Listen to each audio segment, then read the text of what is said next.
नमस्कार दोस्तों, स्वागत है आपका हमारे चैनल धैर्य 777 पर। आज हम लेकर आए हैं साइंस का मॉक टेस्ट की मैराथन सीरीज, जो विभिन्न प्रतियोगी परीक्षाओं के लिए बहुत ही लाभदायक सिद्ध होगी। अगर आप बीपीएससी देने जा रहे हैं तो ये सीरीज को ज़रूर फॉलो कीजिए और प्रत्येक क्वेश्चन को अटेम्प्ट कीजिए, क्योंकि कहीं न कहीं बीपीएससी में क्वेश्चन रिपीट होते रहते हैं साइंस के, जिससे आपको बहुत ही लाभ होगा। चलिए आइए बात करते हैं क्वेश्चन नंबर 1 की। घरों में व्यय होने वाली विद्युत को यूनिट में मापा जाता है। यूनिट इकाई है, चलिए आप लोग बताइए यूनिट इकाई है। ए शक्ति की, बी ऊर्जा की, सी विद्युत धारा के ऊष्मीय मान की, डी उपयुक्त में से कोई नहीं, ई उपयुक्त में से कोई नहीं, उपयुक्त में से एक से अधिक। चलिए आप लोग बताइए इसकी जो यूनिट होती है क्या होती है। सबसे पहले हम जानते हैं शक्ति क्या है।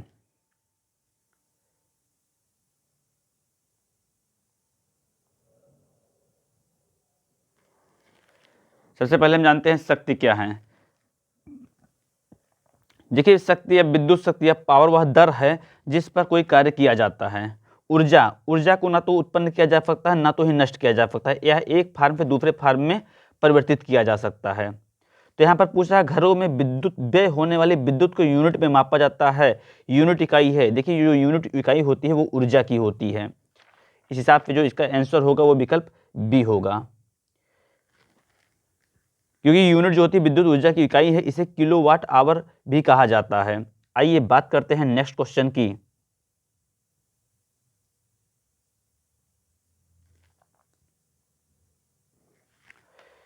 यहां पर पूछ रहा है कि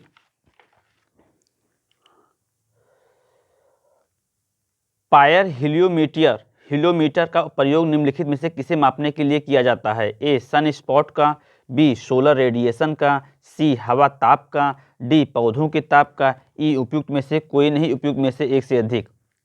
यहाँ पर पूछा पायर हिलियोमीटर, देखिए यहाँ पर टाइपिंग में गलती हुई है, ये रहेगा पायर, पायर हिलियोमीटर, इस तरह से रहेगा।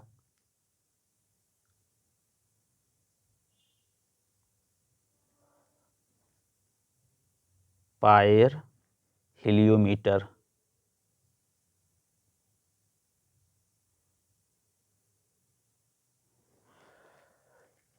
पायर हिलियोमीटर का प्रयोग निम्नलिखित में से किसे मापने के लिए किया जाता है। देखिए इसका जो उपयोग किया जाता है सोलर रेडिएशन को या सौर विकिरण को मापने के लिए किया जाता है। इस हिसाब से जो इसका आंसर होगा विकल्प बी सही होगा। आइए बात करते हैं नेक्स्ट क्वेश्चन की। वायु की गति निम्नलिखित के द्वारा मापी जाती है। ए बैरोमीटर, बी एनीमोमीटर, सी हाइड्रोमीटर, डी विंडवेन, ई उपयुक्त में से कोई नहीं, उपयुक्त में से एक से अधिक। देखिए जो मित्रों वायु की गति नापी जाती है वो एनीमोमीटर के द्वारा नापी जाती है। एनीमोमीटर।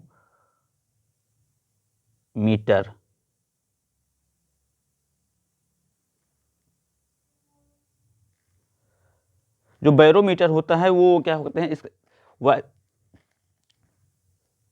वायु के दाब मापने तथा हाइड्रोमीटर जो होता है हवा के आपेक्षिक घनत्व को मापने में प्रयोग किया जाता है। जो विंड वेन होती है पवन की दिशा को इंगित करती है। तो आइए बात करते हैं नेक्स्ट क्वेश्चन की।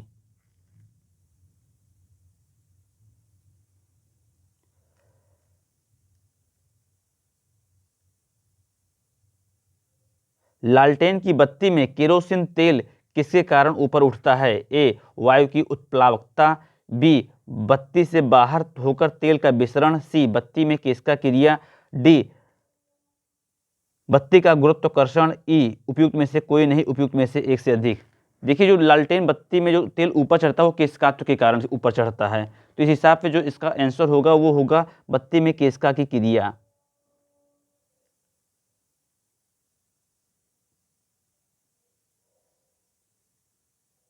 बत्ती में केशका की क्रिया।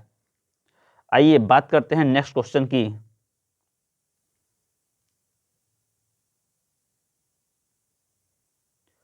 गोता लगाते समय किसी गोताखोर की कान का पर्दा किस कारण से क्षतिग्रस्त हो सकता है। ए ऑक्सीजन की कमी, बी उच्च वायुमंडलीय दाब, सी उच्च जल दाब, डी उपयुक्त सभी, ई उपयुक्त में से कोई नहीं, उपयुक्त में से एक से अधिक। जी हाँ दोस्तों, जो गोता लगाते समय किसी गोताखोर की कान का पर्दा किस कारण से क्षतिग्रस्त हो जाता है? देखिए उसमें ऑक्सीजन की कमी भी हो जाएगी, उच्च वायुमंडलीय दाब भी होगा, उच्च जल दाब भी होगा। इस हिसाब से जो इसका आंसर होगा ये उपयुक्त सभी। आइए बात करते हैं नेक्स्ट क्वेश्चन की।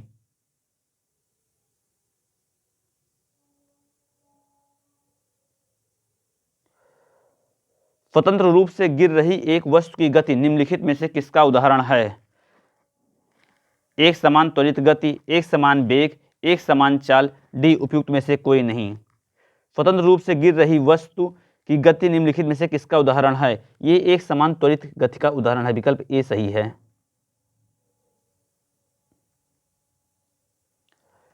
आइए बात करते हैं नेक्स्ट क्वेश्चन की।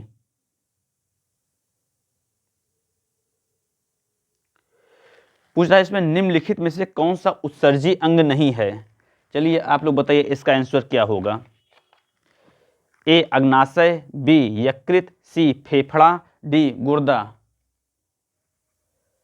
चलिए आप लोग बताइए इसका आंसर क्या होगा। देखिए जो यकृत जो लीवर होता है वो एक्सक्रीशन करता है बाइल का। फेफड़े जो होते हैं वो CO2 लंग्स जो होते हैं CO2 और O2 का एक्सक्रीशन करते हैं। जो गुर्दा होता है वो यूरिया का एक्सक्रीशन करता है। जो अग्नाशय होता है वो किसी चीज़ का उत्सर्जन नहीं करता है। इस हिसाब से जो इसका आंसर होगा वो पैनक्रिया अग्नाशय होगा। यकृत जो होता है वो बाइल का करता है। फेफड़ा जो होता है वो CO2 और O2 और CO2 करता है। गुर्दा जो होता है वो यूरिया का करता है। आइए बात करते हैं नेक्स्ट क्वेश्चन की।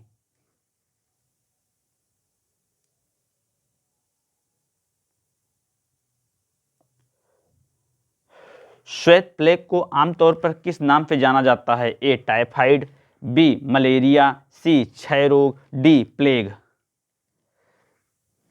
जी हाँ दोस्तों, जो श्वेत प्लेग है उस किस नाम से जाना जाता है? उसको जाना जाता है क्षय रोग के नाम से। क्योंकि जो टाइफाइड होता है वो एक बैक्टीरिया साल्मोनेला टाइफी बैक्टीरिया के कारण होता है। जो मलेरिया होता है वो प्रोटोजोआ प्लाज्मोडियम मलेरिया के कारण होता है। जो प्लेग होता है वो चूहों के कारण होता है। तो इस हिसाब से जो श्वेत प्लेग को आमतौर पर किस नाम से जाना जाता है? उसको क्षय रोग कहते हैं। आइए बात करते हैं नेक्स्ट क्वेश्चन की। देखिए यूरिया का आवागमन होता है ए प्लाज्मा द्वारा, बी लिम्फ, सी श्वेत रक्त कणिका, डी लाल रक्त कणिकाएं।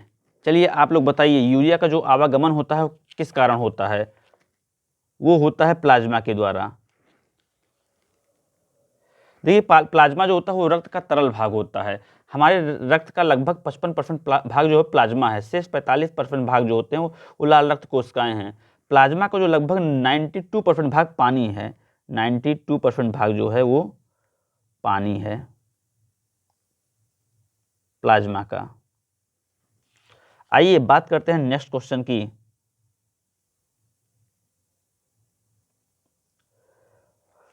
पक्षी के मूत्र में अपशिष्ट पदार्थ होता है। चलिए आप लोग बताइए इसका आंसर क्या होगा। देखिए पक्षी के जो मूत्र होता है उसमें यूरिक एसिड पाया जाता है। हम लोगों में जो होता है यूरिया पाया जाता है। मैमल्स में अमोनिया, जो जल में जीव रहते हैं जैसे मछली हो गई उसमें सिक्रीशन अमोनिया का होता है। तो यहाँ पर पूछ रहा है बर्ड्स में जो होता है वो यूरिक एसिड का सिक्रीशन होता है, एक्सक्रीशन होता है। आइए बात करते हैं नेक्स्ट क्वेश्चन की।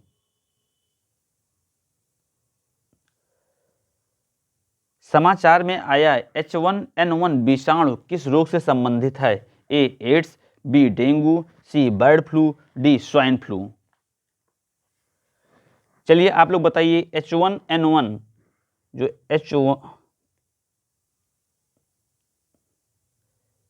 H1N1 किस विषाणु से होता है? ये जो है संबंधित है स्वाइन फ्लू से। जो बर्ड फ्लू होता है वो होता है H5N1। डेंगू जो होता है वो एडिस एजिप्टी के कारण होता है। एडिस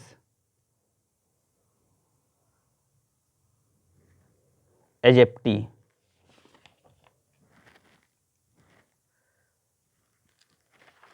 जो एड्स होता है वो HIV वायरस के कारण होता है। तो आप लोग जान गए होंगे कौन किसके कारण होता है, एडिस एजिप्टी। आइए बात करते हैं नेक्स्ट क्वेश्चन की।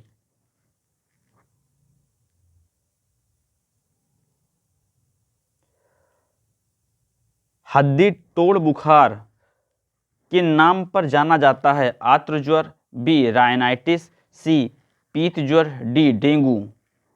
चलिए आप लोग बताइए इसका आंसर क्या होगा। जो हड्डी तोड़ बुखार होता है किस नाम पे जाना जाता है?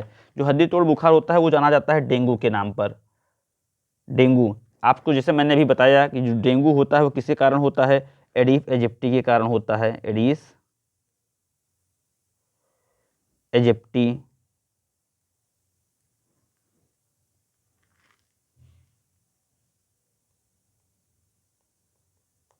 जो येलो फीवर होता है वो किसके कारण होता है, ये भी इन्फेक्टेड एडिस एजिप्टी के कारण होता है। आंत्र जो होते हैं टाइफाइड जो होते हैं साल्मोनेला टाइफी बैक्टीरिया के कारण होता है, जो टाइफाइड में 15 दिन तक बुखार रहता है। आइए बात करते हैं नेक्स्ट क्वेश्चन की। निम्नलिखित में से कौन सा यौन संक्रमित रोग नहीं है? जी हाँ दोस्तों, यहाँ पर पूछ रहा है कौन सा संक्रमित रोग नहीं है। उपदंश, या इसे सिफिलिस भी कहते हैं, सिफिलिस।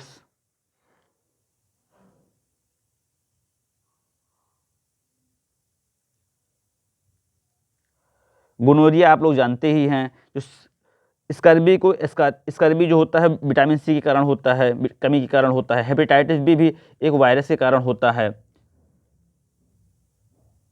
तो यहाँ पर पूछ रहा है जो सिफिलिस होता है वो ट्रिपैनोनीमिया पॉलिडियम के कारण होता है, बैक्टीरिया है। निसेरिया जो होता है गोनेरिया जो होता है निसेरिया गोनोरी के कारण होता है। हेपेटाइटिस बी भी एक वायरस के कारण होता है। तो यहाँ पर पूछ रहा है संक्रामित रोग नहीं है, वो है स्कर्वी। आइए बात करते हैं नेक्स्ट क्वेश्चन की।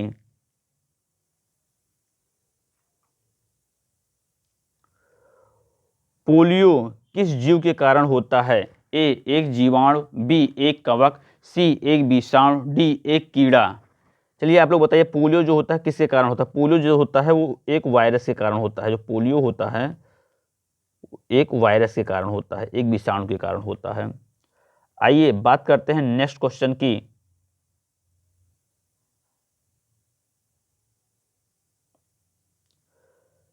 कुष्ठ रोग दंडाणु का आविष्कार किया है? ए कोच ने, बी फ्लेमिंग ने, सी हार्बर ने, डी हैंसन ने। जी हाँ दोस्तों, जो लेप्रोसी है एक माइक्रोबैक्टीरियम लेप्री के कारण होता है। इसकी खोज किसने की थी? इसकी खोज की थी हैंसन ने।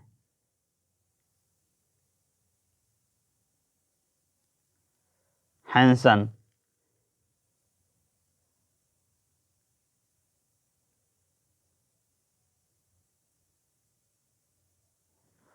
आइए बात करते हैं नेक्स्ट क्वेश्चन की।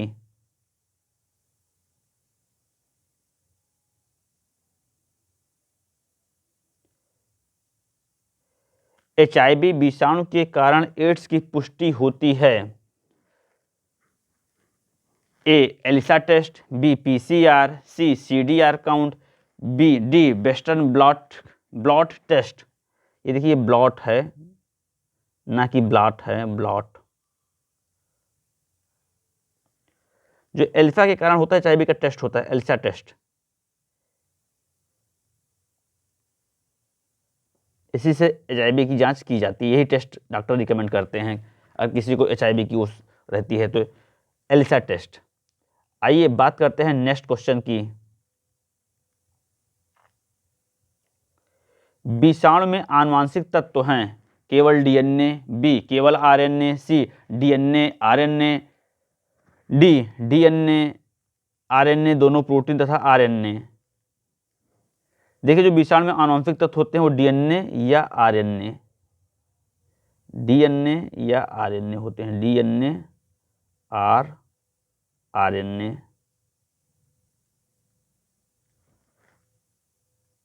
आइए बात करते हैं नेक्स्ट क्वेश्चन की।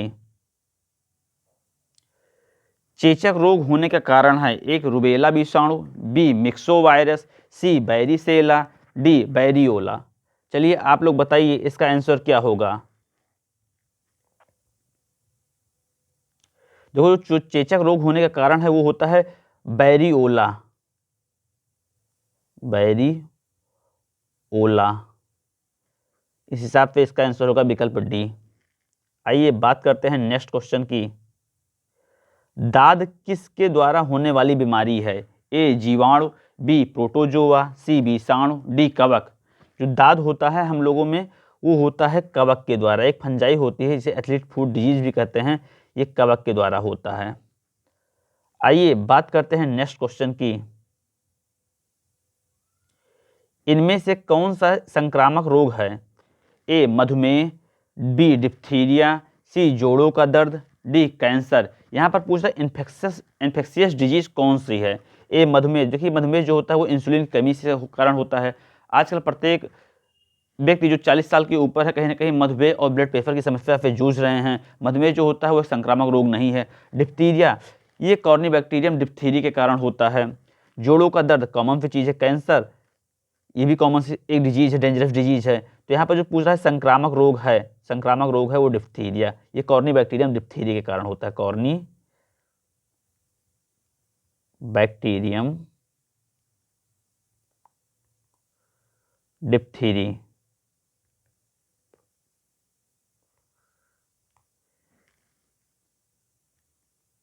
आइए बात करते हैं नेक्स्ट क्वेश्चन की। अमीबा में उत्सर्जन किस प्रक्रिया के माध्यम से होता है? ए प्रसार, बी आवास, आसव। ये देखिए यहाँ पर आवास नहीं होगा, ये होगा आसव, आसव होगा।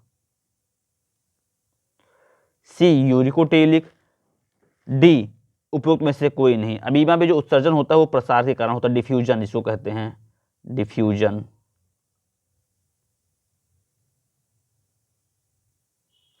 आइए बात करते हैं नेक्स्ट क्वेश्चन की। मानव शरीर द्वारा उत्पादित प्रमुख अवशिष्ट है? ए कार्बन डाइऑक्साइड, बी यूरिया, सी ए और बी दोनों, डी केवल बी। देखिए जो हम लोगों का बॉडी है वो कार्बन डाइऑक्साइड भी एक्सेल करती है, यूरिया भी एक्सक्रीट करती है। इस हिसाब से जो इसका आंसर होगा विकल्प सी, ए तथा बी दोनों। आइए बात करते हैं नेक्स्ट क्वेश्चन की। जीवित जीव द्वारा किस प्रकार के नाइट्रोजन अपशिष्ट का उत्सर्जन किया जाता है? ए अमोनिया, बी यूरिक अम्ल, सी यूरिया, डी उपरोक्त सभी। देखिए जो अमोनिया होता है, जो फिशेस होती हैं वो अमोनिया का एक्सक्रीशन करती हैं, फिशेस, मछलियां जिसको कहते हैं।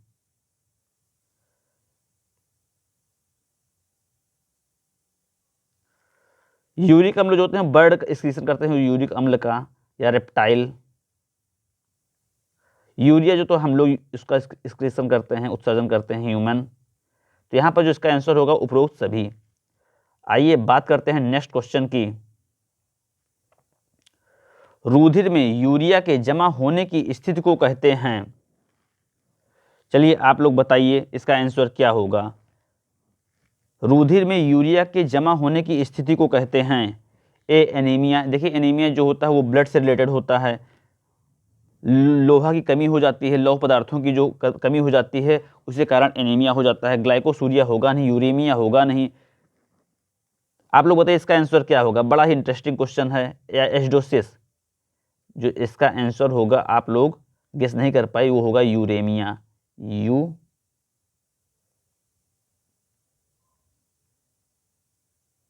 मिया। रुधिर में यूरिया के जमा होने की स्थिति को यूरेमिया कहते हैं। आइए बात करते हैं नेक्स्ट क्वेश्चन की।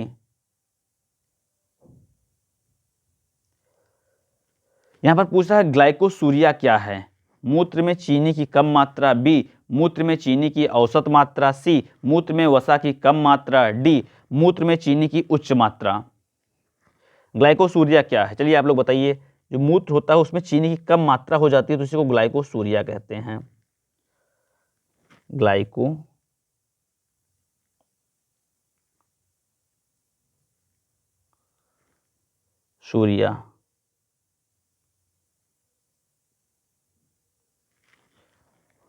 आइए बात करते हैं नेक्स्ट क्वेश्चन की।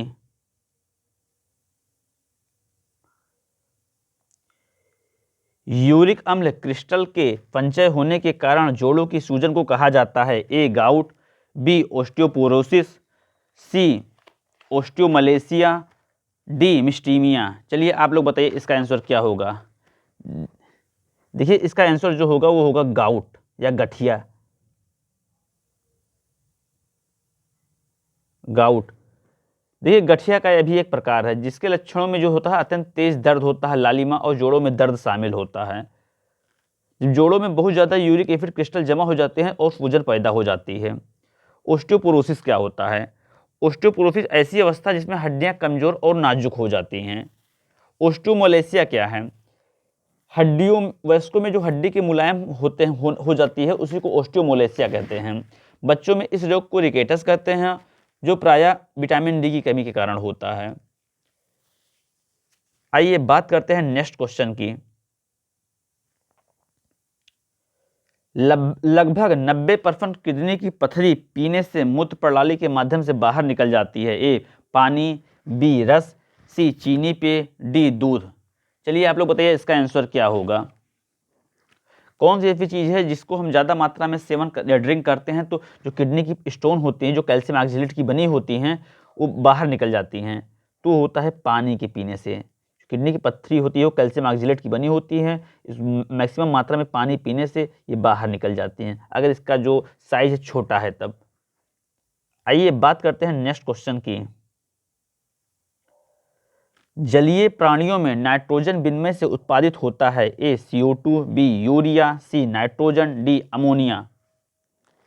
अभी हमने बताया था फिश जो होती हैं वो अमोनिया का एक्सक्रीशन करती हैं, वो जलीय प्राणी होती हैं। तो जलीय प्राणी जितने भी होंगे वो अमोनिया का एक्सक्रीशन करेंगे या उत्सर्जन करेंगे। आइए बात करते हैं नेक्स्ट क्वेश्चन की। रक्त में अप्रत्याशित तौर से बढ़ा हुआ यूरिया स्तर दर्शाता है? ए यकृत ह्रास, बी किडनी ह्रास, सी हृदयाघात, डी प्लीहा ह्रास। चलिए आप लोग बताइए, हम लोगों के रक्त में जब यूरिया का स्तर बढ़ जाता है तो उससे क्या होती है? किडनी डैमेज होती है, किडनी का ह्रास होता है। आइए बात करते हैं नेक्स्ट क्वेश्चन की। नेफ्रॉन किस अंग में पाए जाते हैं?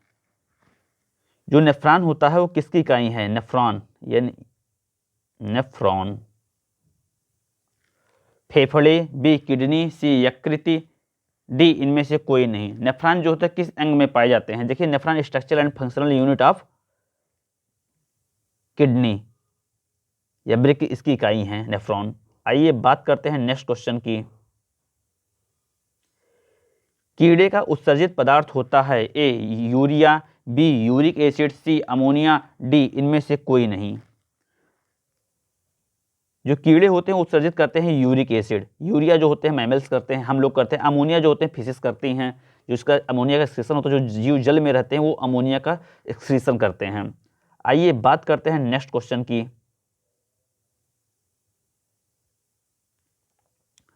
मछली के मूत्र में पाया जाने वाला अपशिष्ट पदार्थ होता है? बड़ा अच्छा ही क्वेश्चन है, प्रीवियस क्वेश्चन में हम इसको डिफाइन कर चुके हैं लेकिन फिर से करते हैं। A urea, B uric acid, C ammonia, D इनमें से कोई नहीं। मछली के मूत्र में पाया जाने वाला अपशिष्ट पदार्थ है। चलिए आप लोग बताइए इसका आंसर क्या होगा।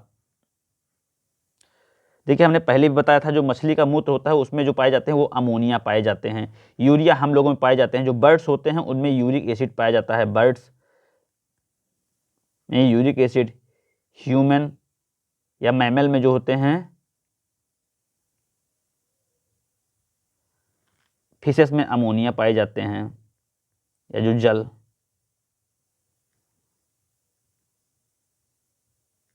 आइए बात करते हैं नेक्स्ट क्वेश्चन की। किसी स्वस्थ व्यक्ति के मूत्र में सामान्य स्थिति में निम्न में से किसका उत्सर्जन कभी नहीं होता? A urea, B sodium, C amino acid, D potassium. जी हाँ दोस्तों, कोई अगर व्यक्ति स्वस्थ है उसके जो उत्सर्जन में कभी भी अमीनो एसिड का एक्सक्रीशन नहीं होता है। अगर अमीनो एसिड का एक्सक्रीशन होता है तो ये समझ लीजिए कुछ ना कुछ समस्याएं उसके शरीर में हो गई हैं। इस हिसाब से जो इसका आंसर होगा वो होगा अमीनो एसिड। आइए बात करते हैं नेक्स्ट क्वेश्चन की। जी हाँ दोस्तों, ये हमारा लास्ट क्वेश्चन था। अगर आप लोगों को ये सीरीज़ अच्छी लगी, मैराथन सीरीज़ अच्छी लगी, तो प्लीज़ कमेंट ज़रूर कीजिएगा, जिससे इसकी नेक्स्ट सीरीज़ हम आप लोगों के सामने ज़रूर लेकर आएँ, जो विभिन्न प्रतियोगी परीक्षाओं के लिए बहुत ही लाभदायक सिद्ध होगी। अगर आपने अभी तक हमारा चैनल सब्सक्राइब नहीं किया है तो प्लीज़ हमारा चैनल सब्सक्राइब कर लीजिए और बेल आइकॉन की बटन ऑन कर लीजिए, जिससे आने वाले प्रत्येक वीडियो के नोटिफिकेशन आपको ईजिली अवेलेबल हो सकें। Thanks for watching.